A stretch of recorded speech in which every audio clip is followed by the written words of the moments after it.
You know how some dreams can feel amazing, others are just plain confusing, and some just leave you wondering, what was that all about? Well, a dream about a wedding definitely falls into that last category for a lot of people. So today, let's dive in and decode what that dream might really be trying to tell you.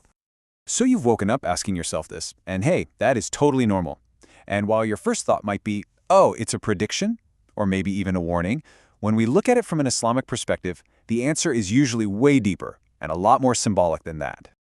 First things first, this is an incredibly common dream, but it's also one of the most misunderstood.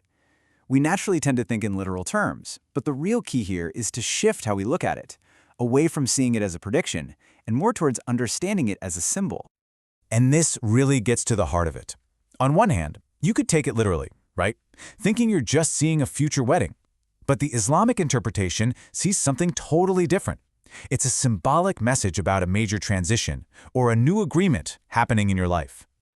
So to really get this, we kind of have to learn the language that these dreams are speaking.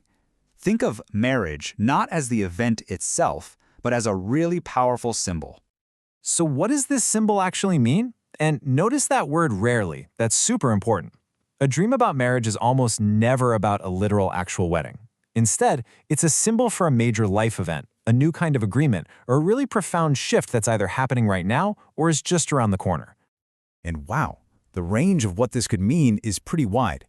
Depending on the whole vibe of your dream, that marriage could be pointing to a new responsibility, a deep commitment you're making, a massive change, or even a new burden. The symbol itself is flexible. It's the details in the dream that tell you which one applies. Okay, but what if it's not your wedding in the dream? If you see someone else getting married, the interpretation often points right at them. It suggests that they're the one who's starting a new chapter, maybe taking on more responsibility or going through a big change in their own life. And that brings us to a really crucial point.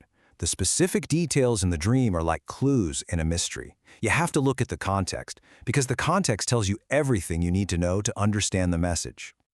The whole atmosphere of the wedding is a huge clue. Think about it. A calm, dignified wedding in a dream, that's a positive sign, pointing to honor, stability, and good things ahead.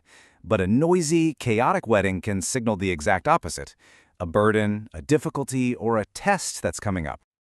And here's something really important to keep in mind, because it can be a little counterintuitive. In the world of dreams, what looks like a massive party on the surface can actually be a symbol for heaviness or hardship. The dream is using imagery to communicate a feeling, not a literal event.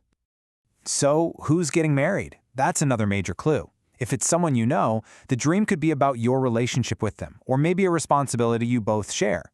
But if it's a total stranger, well, that's when the dream often swings right back to you.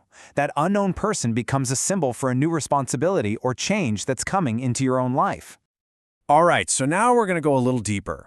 Because sometimes the dream isn't about what's happening on the outside at all. It's about what's going on inside you, what your heart is saying. This leads to an even deeper question, right? Even if you see a friend or a family member in the dream, what if it's not actually about them? What if the dream is really about you? And this hits on a really core idea in dream interpretation. Dreams are often like a mirror for our inner world. They show us what our heart is busy with, our hopes, our fears, our longings, instead of just predicting the future. So seeing someone else's wedding might just be your heart showing you its own inner longing for that stage of life. Or maybe it's your mind processing feelings of comparison.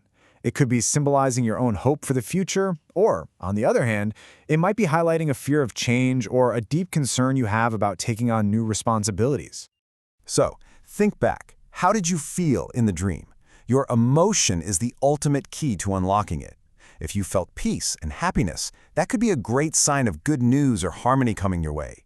But on the flip side, if you felt sadness or a sense of heaviness, that might point to a fear of loss or worries about a responsibility. All right, so we've gone through all these meanings. The big question is, what do you actually do when you have a dream like this? Well, the guidance here isn't just about figuring it out, it's about having a spiritual response. The guidance here points to 5 key steps. First up, make dua. Just ask for goodness and guidance. Second, and this is a big one, try not to jump to conclusions or literal interpretations. Third, be grateful and patient. Just trust the journey. Fourth, increase your remembrance of God to stay connected. And finally, trust in the wisdom behind it all. Believe in a lost plan for life's transitions. This quote really sums it all up perfectly. Dreams speak in symbols, not announcements. They're not like these big public statements about your future. They're personal, symbolic messages, and their meaning is unlocked by looking at the context, your emotions, and your own personal situation in life. So as we wrap this up, I want to leave you with one final question to really think about. The next time you have a dream like this, just pause and ask yourself, is this message truly about the people I saw, or is it a mirror showing me what is shifting, growing, or changing inside of me?